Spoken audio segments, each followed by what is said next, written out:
देख रहे हैं जेटीवी न्यूज और मैं हूं आपके साथ आशीष सिंह। आइए रुक करते हैं जेटीवी न्यूज पर देश प्रदेश की तमाम ताजा खबरों पर।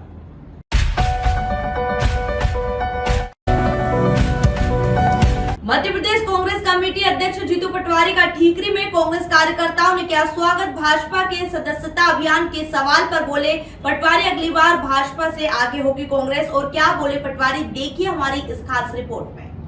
जिस तरीके से भारतीय जनता पार्टी तेजी से सदस्यता अभियान बना रही है, कांग्रेस का क्या प्लानिंग है? कांग्रेस पार्टी संगठन को दुरुस्ती को लेकर प्रोग्राम बन रहा है। हमारी पीसीसी का गठन हुआ है। अब ब्लॉक और जिला स्तर पर गठन की प्रक्रिया का काम चालू हुआ है। उसके बाद लगातार ग्राम panchayat Congress committee, ward Congress committee, मोहल्ला कांग्रेस कमेटियों का गठन होगा और उसके बाद हम अधिवेशन के साथ सदस्यता अभियान का काम चालू करेंगे। प्रोसेस ऑफ पार्ट अगली बार कांग्रेस पार्टी भारतीय जनता पार्टी से आगे रहे। धन्यवाद।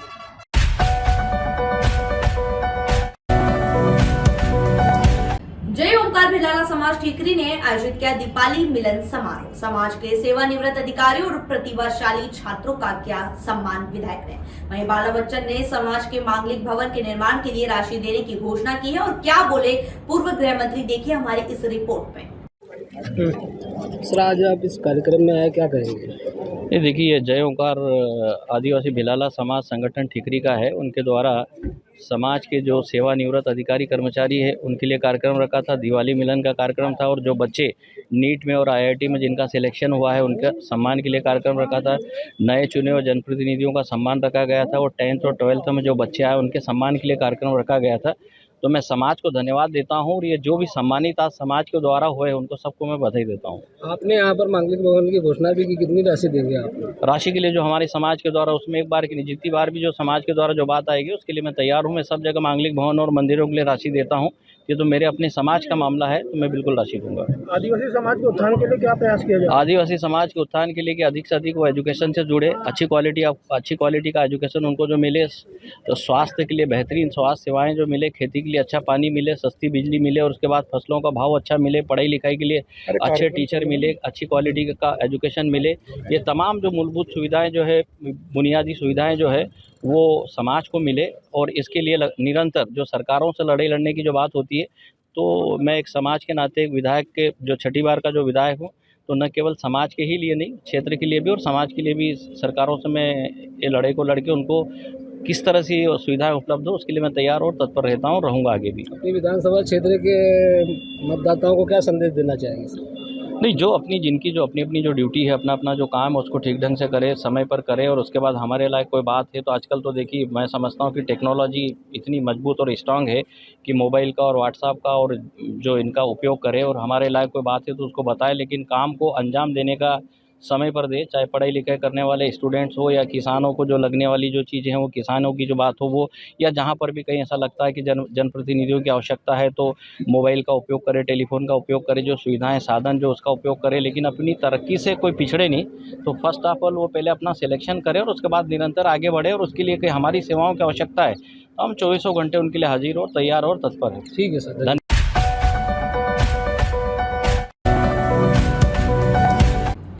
मोहब्बत में तालिबानी सजा, प्रेमी को पत्नी के पुत्रों और गांव के लोगों के निर्वस्त्र कर घुमाया गया और वहीं हाथ को बांधा देखता रहा पूरा गांव। क्षेत्र में एक युवक को नग्न अवस्था में घुमाया गया, तालिबानी रूप से सजा दी गई।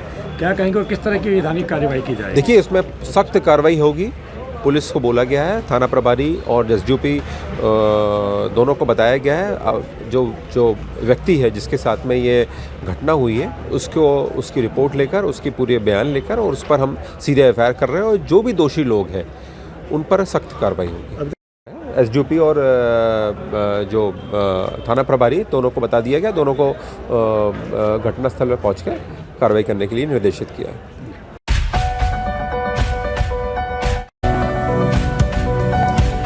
बड़वानी जिले के अंजड़ के ठीकरी रोड स्थित शासकीय महाविद्यालय के समीप सड़क दुर्घटना में युवक गंभीर रूप से जख्मी हो गया है, जिसमें युवक का पैर फट गया है। मेरा नाम एमटी राधेश्याम यादव, अंजड़ लोकेशन पर दोस्तों। अभी ये दुर्घटना हुई, अभी मेरे पास एक इवेंट आया। अंजड़ जो कॉलेज के सामने एक्सीडेंट हुआ है। सावन पिता सुनील है, गांव का नाम हरिबड़ बताया गया। कितने लोग थे? एक एक ही जना है। अच्छा, कहाँ पे चोट है इनको? उसको पेट में चोट है, हथेलियाँ बाहर आ गई हैं। अच्छा, तो रेफर कर दिया? रेफर कर दिया बड़वानी। क्या मरीज का पूरा नाम क्या है? सुनील, उसका नाम है सावन पिता सुनील।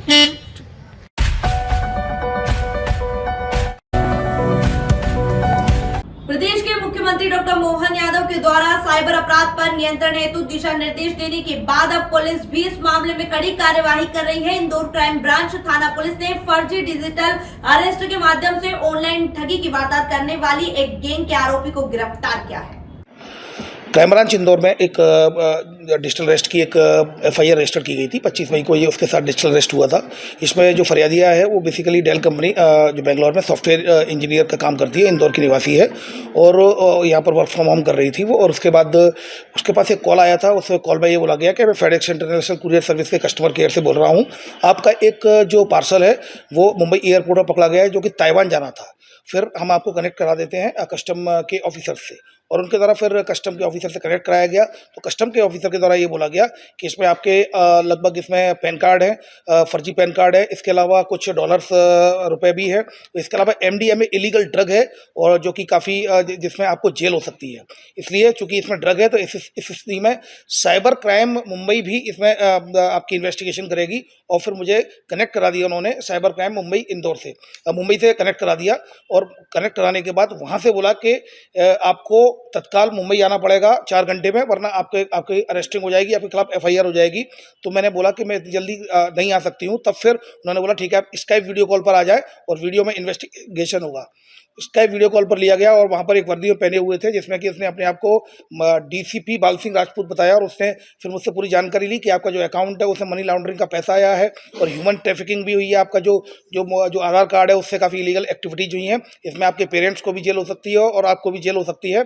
और आप गेट बंद कर लीजिए, दरवाजे बंद कर दीजिए और आप हमसे बिना परमिशन के इस वीडियो कॉल को काटेंगे नहीं और ना ही वॉशरूम जाएंगे, ना ही खाना खाएंगे हमारी बिना परमिशन से। और मुझे डिजिटल अरेस्ट रखा उनके द्वारा और उसके द्वारा ये बताया गया कि आपका जो मनी लॉन्ड्रिंग के तहत आपके अकाउंट में, अभी अकाउंट में कितना पैसा है, आपके कितने अकाउंट है। तो उसने बताया कि मेरा एक ही अकाउंट है, कितना पैसा है। तो उसने बताया 12,30,000 के समथिंग पैसा है। तो उन्होंने बोला कि आपको 98% पैसा हमें एक अकाउंट नंबर दे रहे हैं, उसमें जमा करना पड़ेगा। और उसमें जमा करने के बाद फिर हम वेरीफाइड करेंगे, वेरीफाइड करने के बाद लीगल अगर मनी होगी तो आपको वापस हो जाएगी। इस पर से उसके द्वारा फरियादिया के द्वारा विक्टिम के द्वारा 12,10,000 रुपये उसके अकाउंट में जमा करा दिए। जमा कराने के बाद फिर वो उससे बोल दिया कि आप किसी से आपको कुछ कहना नहीं है, 3 दिन तक आपकी ये जांच चलेगी इस पैसे की और आपने कहीं भी शेयर नहीं करना है। और मैं डर गई थी, उसे फरियादी को द्वारा बताया मैं डर गई थी और 2 दिन तक उसने कुछ नहीं बोला। फिर 3 दिन के बाद उसने डरते डरते अपने पिता को बताया, तब पिता ने बताया तुम्हारे साथ साइबर फ्रॉड हुआ है। इस आधार पर धोखाधड़ी की विभिन्न धाराओं में केस रजिस्टर किया कर इन्वेस्टिगेशन में लिया गया। इसमें पहले जो अकाउंट था VVM इंटरप्राइजेज के नाम से उस अकाउंट में पैसा गया था।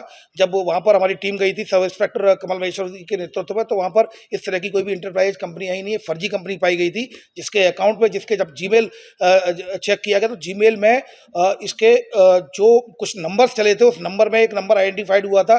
इसके अलावा उस अकाउंट पर पूरा पैसा गया। उसके बाद 4 लेयरों में अलग अलग अकाउंट में और पैसा चला गया, जिसमें से एक आरोपी पूर्व में झालावाड़ से उसके खिलाफ वैधानिक कार्रवाई की गई।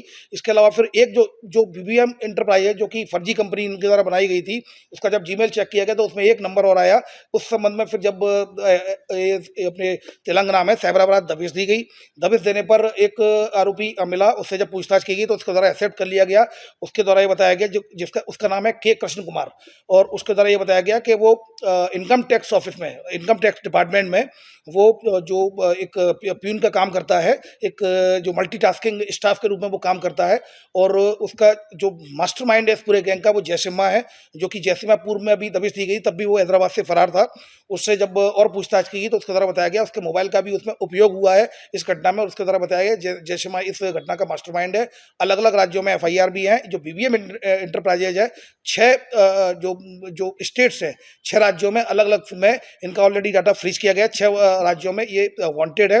इसमें फिलहाल इसको K कृष्ण कुमार को अरेस्ट कर लिया गया है, इनसे और पूछताछ की जा रही है। इस पूरे प्रकरण में जो झालावाड़ से आरोपी को अनंत कुमार को गिरफ्तार किया गया था, उससे 2 लाख रुपए की रिकवरी हुई थी और लगभग 3.5 लाख रुपए के करीब हमारे द्वारा जो होल्ड करा दिए गए थे। कुल मिलाकर जो 12,10,000 का इनके साथ फ्रॉड हुआ था उसमें से लगभग 5.5-6 लाख के करीब जब्त किए जा रहे हैं या फिर कोर्ट के माध्यम से इनको वापस दिलवाया जा रहा है। इसके अलावा भी 6 लाख और बचे हैं जैश ए मोहम्मद की तलाश की जा रही है।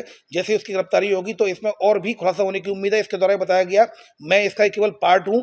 जैश ए मोहम्मद जो अपना जो इसके पास अलग अलग लोग जुड़े हुए हैं जो अलग अलग तरीके से काम करते हैं। मुझे जो टारगेट दिया गया था, मुझे जो अकाउंट नंबर ऑपरेट करने का, अकाउंट को ऑपरेट करने का, वो मेरे द्वारा किया गया था। लेकिन ये अलग अलग टास्क देता है अलग अलग व्यक्तियों को। वैसे पूर्व में ये साथ में ही रहते थे, ये रूम पार्टनर भी था इसका। तो इससे अभी और पूछताछ की जा रही है। फिलहाल इसको आज माननीय न्यायालय के समक्ष पेश किया जाकर, पुलिस रिमांड लिया जाकर और उसमें और पूछताछ की जाकर खुलासा किया जाएगा। इनका कोई आपस में संबंध नहीं। जैसा कि मैंने बताया, जो साइबर फ्रॉडस्टर ऑर्गेनाइज तरीके से काम करते हैं। एक अकाउंट अगर झारखंड का देंगे, दूसरा अकाउंट राजस्थान का देंगे और ये आपस में इनका कोई कनेक्शन नहीं होता। एक अकाउंट उपलब्ध कराने वाला व्यक्ति एक अलग होता है जो सबके अकाउंट उपलब्ध कराता है। तो इसमें कई बार कनेक्शन नहीं मिलता। इसमें जो सबसे ज़्यादा सिमिलरिटी पाई जाएगी वो जो इनका मास्टरमाइंड है जैसे माँ, उसके पकड़े जाने के बाद सारी चीज़ें पता चलेगी किस तरह से वो ऑर्गेनाइज करता था। ये सब उसके साथ काम करने वाले लोग थे, लेकिन ये आपस में एक दूसरे को नहीं जानते। आनंद के अकाउंट में पैसा गया था और उससे 2 लाख रुपए रिकवर भी हुए हैं।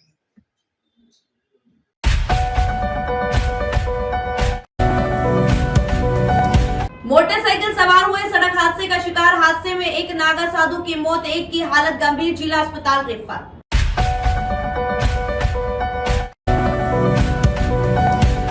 क्रूरतापूर्वक पेड़ बांध पानी में डुबोकर 8 कुत्तों को मारकर रोड पर फेंका। कर्तव्य जीव आश्रय की शिकायत पर कुत्तों का पोस्टमार्टम डॉक्टर द्वारा किया।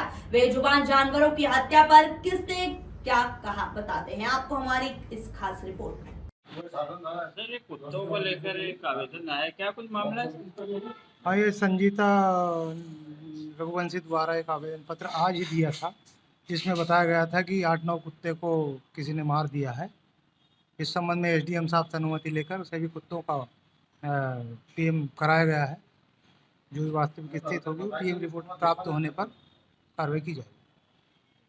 तो ये मामला कब का था सर? ऐसा ये इसमें आवेदन में तो 14/11 क्या लिखा है इसमें, पर आवेदन उनने आज ही थाने पे दिया है। क्या नाम लिखते हो सर?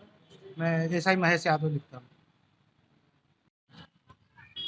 आप जो आवेदन देने रहे हो किस विषय को लेकर देने रहे? ये मोगांव रोड पे 8-10 कुत्ते कोई मार के फेंक गया था। जब मैं सुबह से खेत में गया तो मैंने वहाँ पे देखा कि रोड के बीचों बीच 8-10 कुत्ते एक दूसरे के पाँव बंधे हुए, किसी के गर्दन बंधे हुए, किसी के पेट बंधे हुए, सब मरे हुए थे और भीगे हुए कुत्ते थे। जैसे कोई ने करंट लगा के मारा है या पानी में डुबो के मारा है या जहर दे के मारा है। ये देख के फिर मैंने सब पत्रकार बंधुओं को भी, मीडिया पे भी इस चीज़ को डाली।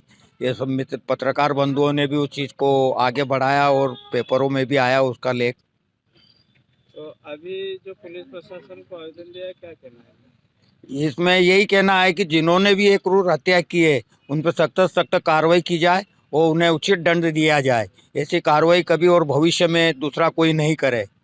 आपने उधर कैसे देखा? आपका क्या उधर कहीं खेत है? मेरे खेत में जाने, मैं सुबह से रोज खेत में जाता हूँ फूल वगैरह लेने या कुत्तों को भी रोटी वगैरह खिलाने के लिए, तो इसलिए मैं गया था तो वहाँ पे देखा मैंने इनको। क्या नाम लिखते हैं? राजेंद्र पाटीदार बांगा, पाटीदार समाज अध्यक्ष कसरावत। ये मैडम आज जो आवेदन देने आए हो, ये किस विषय को लेकर देने आए? हमें कल पता चला था कि यहाँ मोगावा मार्ग पर 7-8 कुत्तों को बांध के मार के पटक दिया गया था सड़क के बीचों बीच।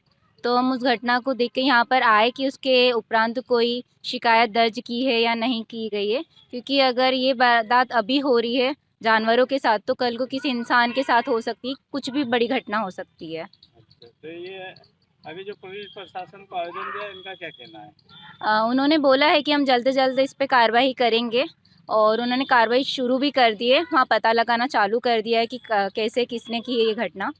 अच्छा, ये लगभग कितने कुत्ते थे? वहाँ 8 से 9 कुत्ते थे। अच्छा, किस स्थिति में थे ऐसा कुछ? सारे कुत्ते मरे हुए थे और सारों के पैर और पूरी बॉडी बंधी हुई थी रस्सियों से। आपका नाम? मेरा नाम संचिता रघुवंशी है। मैं खरगोन पे कर्तव्य जीव आश्रय से हूँ। सर, ये कुत्तों को लेकर कुछ मामला हुआ, क्या कुछ मामला हुआ? हाँ, आज एक लेटर प्राप्त हुआ था थाना कसरावत से, जिसमें कि 8 डॉग्स की मृत्यु होना पाया गया था, जिनका कि आज 100 परीक्षण किया गया। तो क्या पाया कुछ? 100 के परीक्षण के दौरान ये पाया गया कि कुल 8 डॉग्स थे, जिनमें से 6 नर थे और 2 मादा थी। 100 परीक्षण के दौरान प्रथम दृष्टतः ऐसा पाया गया कि इन सभी की मृत्यु दम घुटने के कारण संभावित होना पाया गया। अच्छा, तो ये मामला सर कब का है, ऐसा कुछ? इनकी मृत्यु जैसे आज 100 परीक्षण हुआ था, तो ऐसा हो सकता है कि ये आज की डेट से मतलब 48 घंटे पूर्व इनकी मृत्यु हो गई थी।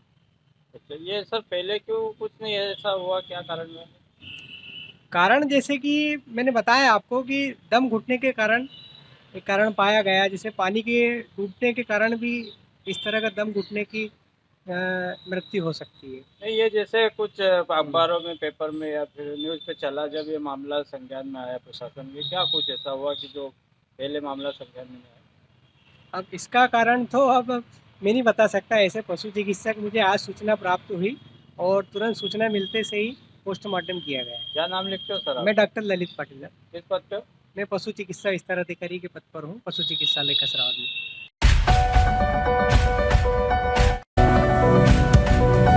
इंदौर के तुकोगंज थाना क्षेत्र में 2 दिन पहले 2 बदमाशों ने एक ऑटो चालक को रोककर मोबाइल लूट की घटना को अंजाम देने वाले 2 बदमाशों को गिरफ्तार कर उसी जगह पर जुलूस निकाला जहां बदमाशों ने लूट की घटना को अंजाम दिया था। देखिए, साइबर फ्रॉडस्टर लगातार नई नई चीज़ें लेकर आते हैं। जब तक आप उसको समझ पाते हैं तब तक दूसरा प्रकार का वो फ्रॉड करते हैं, और तब तक आप अपडेट होते हैं तब तक वो कई लोग इसका शिकार हो जाते हैं, कई लोग विक्टिम बन जाते हैं। अभी अगर आपने देखा होगा, रक्षाबंधन के समय भी इनके द्वारा जो एक लिंक बनाई गई थी, फिशिंग लिंक, जिसमें एक भाई ने अपनी बहन के लिए क्या गिफ्ट भेजा है, इस तरह से कई फ्रॉड हुए और कई लोगों को उन्होंने ट्रैप किया। दिवाली के सीजन में इनके द्वारा जो ऑनलाइन शॉपिंग होती है, शॉपिंग को माहौल बनाकर उनके द्वारा ट्रैप किया गया। अभी शादी का सीजन आ रहा है और शादी के सीजन में भी इनके द्वारा अब एक नया हथकंडा अपनाया है। एक इन्विटेशन आमंत्रण पत्र भेजते हैं, ई कार्ड आमंत्रण पत्र भेजते हैं एपी के फाइल, और जैसे ही आप उसको डाउनलोड करते हैं तो आपका मोबाइल कंप्रोमाइज हो जाता है, आपका मोबाइल हैक हो जाता है। आपका मोबाइल या तो कॉल फॉरवर्डिंग में जाके आपके व्हाट्सएप हैक हो जाएगा, या फिर उस मोबाइल में आपके स्क्रीन शेयरिंग ऐप डाउनलोड हो जाएगा, जिससे आपके मोबाइल के स्क्रीन पर जो चल रहा है वो उनको दिखाई देगा। स्क्रीन शेयरिंग ऐप होते हैं जैसे कि एनीडेस्क है, क्विक सपोर्ट है, टीम व्यूअर है, ये जितने भी स्क्रीन शेयरिंग ऐप होते हैं वो जैसे ही आपके मोबाइल में डाउनलोड हो जाएगा विक्टिम के मोबाइल में, तो जो फ्रॉडस्टर है वो फ्रॉडस्टर लगातार प्रयास करेगा, और ओटीपी जो आपकी स्क्रीन पर आएगा वो ऑलरेडी ओटीपी उसको आपकी स्क्रीन पर दिखेगा, और उस ओटीपी के जरिए वो आपके साथ फ्रॉड कर लेगा। अतः चूंकि इलेक्ट्रॉनिक मीडिया के माध्यम से मैं ये कहना चाहूँगा कि इन्विटेशन कार्ड जो भी आ रहे हैं, सबसे पहले इसको आइडेंटिफाइड करें कि किस व्यक्ति ने भेजा है, और अगर अननोन नंबर से आया है, कई बार अननोन नंबर से भी आते हैं, तो उनको कॉल करके पूछें कि क्या वो आपके परिचित है, क्योंकि शादियों में इन्विटेशन जो भेजते हैं वो अपरिचित व्यक्ति तो कभी किसी को भेजता नहीं है, परिचित होते हैं, रिश्तेदार होते हैं, या आपके कहीं ना कहीं मित्र होते हैं, तो वो कई बार अननोन नंबर से भी आ जाता है, तो उसको कॉल करके वेरीफाई करके ही उस पर आगे बढ़े।